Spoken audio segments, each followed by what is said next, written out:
Hi, it's me, Michelle. Yay, hey. Listen, I was online a little while ago and I told a story. Well, I tried to tell it, and I want to tell it now. I used to sing in this band called the Jimmy Church Band out of Nashville, Tennessee. And my stage name was Sugar. There were 3 girls, and we were featured. We did it every other show. The guys started, we did the 2nd show, they did the 3rd show, we did the 4th show, finished it out. Well, anyway, we were singing at this place in Lexington, Kentucky, and I've always been a little sensitive, and when we got off stage, I was walking to go out of the club to go upstairs to dry off, change clothes, fix my makeup and stuff, and get ready for the last show. And when I went to walk past this man, his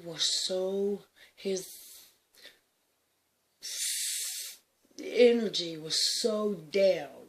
I mean, he didn't look down, but his energy was just so defeated that it caused me to stop.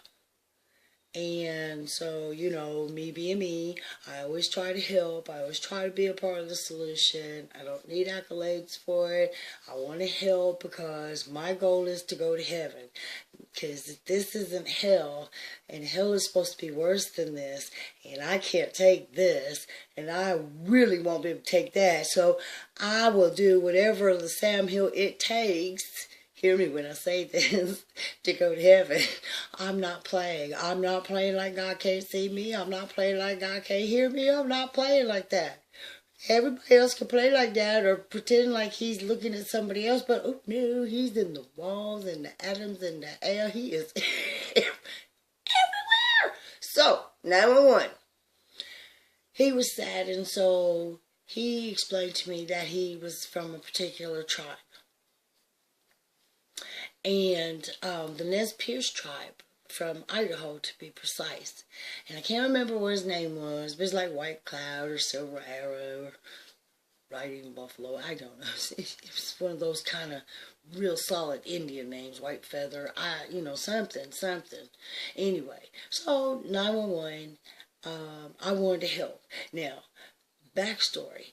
When I was 14 years old, we went to a drive-in movie and saw this movie called Little Big Man with Dustin Hoffman and Faye Dunaway.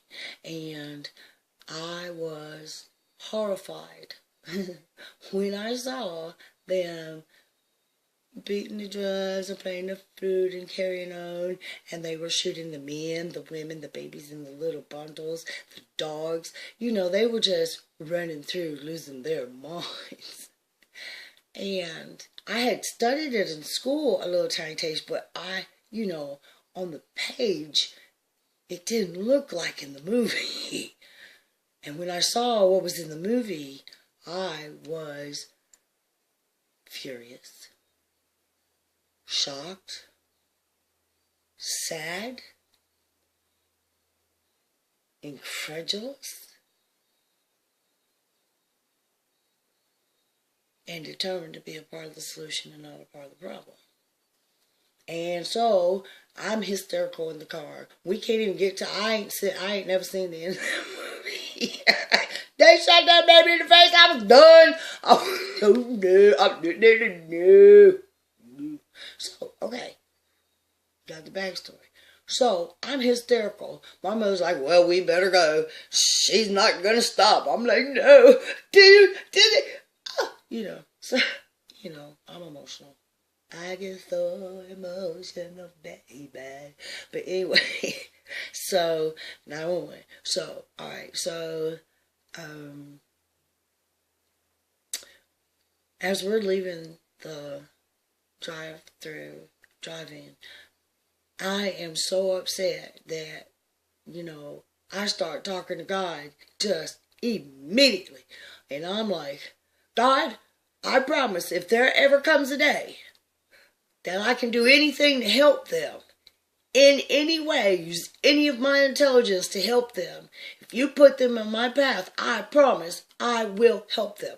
And rule number 1, never give a promise you're not willing to keep. Only be as good as your word and make your word excellent. But anyway, so, alright, so swoop on back up to Lexington. Dude's there. So I sit down with him. I can dry off in the club with the people staring at me. It's okay. He needs somebody to talk to. I know ain't nobody in the club gonna talk to him but me. So, be who I am expected to be, who I want to be, who I want God to love. So, anyway. So, I sat down and he explained to me that he had just come from Washington, D.C., where he was trying to get some money. And, of course, the government told him no. And he didn't know what he was going to tell his people, and his people was very, very, very poor. And he didn't know what he was going to do, and they were really worried, and he really didn't know what they were going to do. And that's all he said. And so I sat there for a second, and I thought about the reservation. Now, this is how I think. I thought about the reservation. I said, wait. They don't pay taxes because they took the land from them in the first place. So they don't pay taxes. They don't have to pay no taxes. 2, they don't have federal law on the reservation because they took all their land. So, give them something. Okay? All right.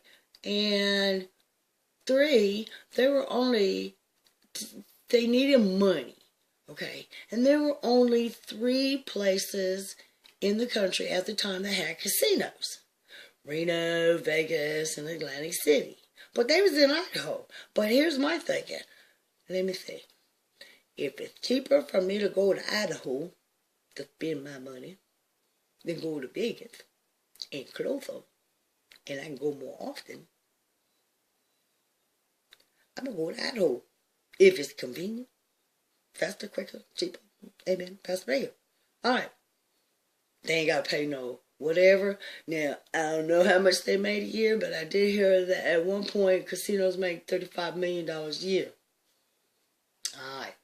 So, I tell him, why not build a casino? I said, now what you do is you go home and you ask 2 of your friends, because I'm not sure, but I'm pretty sure you can put any kind of property you want to put on the reservation and they can't do anything about it. Once you talk to them, then go to the tribal council, y'all blah, blah, blah, blah, blah, get your money together, build your casino, and then tell some friends and help them get their casinos. And, and pretty soon every last tribe that's got a reservation can have a casino, ain't paying no taxes, getting the money back, for the Trail of Broken Tears, for stealing the land a nickel at a time. Might take a little time, but every person that's spending's got an ancestor came from somewhere. I call it poetic justice. Okay. Alright. Years later, they make the whatever. A couple years ago, I needed some help. And so I called him and I said, hey, I'm Michelle Edge, and I told one of your men to go home and talk to 2 of his people and blah, blah, blah about building a casino. And I'm the one that gave you the idea. And I see all the pictures and everything. And I'm so excited, but I need a little help. And he said that he would help me. No. I said, no, I'm not asking you. I'm asking you to get in touch with him because I need his help. No. What do you mean, no? I'm not asking you. I'm asking you to get in touch with him. And I'll ask him, and he'll say yes. No. I tried a couple times. Okay. I chose not to be rude, crude, and socially unacceptable, but the truth is the truth. The truth will set me free and tell on them. I have to tell the truth. Because when I was online, this person was saying that I was wrong for giving them the idea of a casino when they were irresponsible and were not, able to handle it. And I thought that that was the rudest thing. And that person was Native American. I was like, that's the rudest thing I've ever heard. You're telling me I got a way to help them make the money. It's my fault that they don't know how to be responsible stewards for with it. You know, if I won the lottery, I promise you this: before I go pick up that ticket, I got me a lawyer that's done told me where the money needs to go as soon as it comes out. I need to know what I'm supposed to do with that money before I even go get it. I should be prepared. I was a Girl Scout. Be prepared for everything. Yay. Bring an extra pair of panties. Just saying. But anyway, so this person hurt my feelings. And this Pierce tribe hurt my feelings. And, you know, truth be told,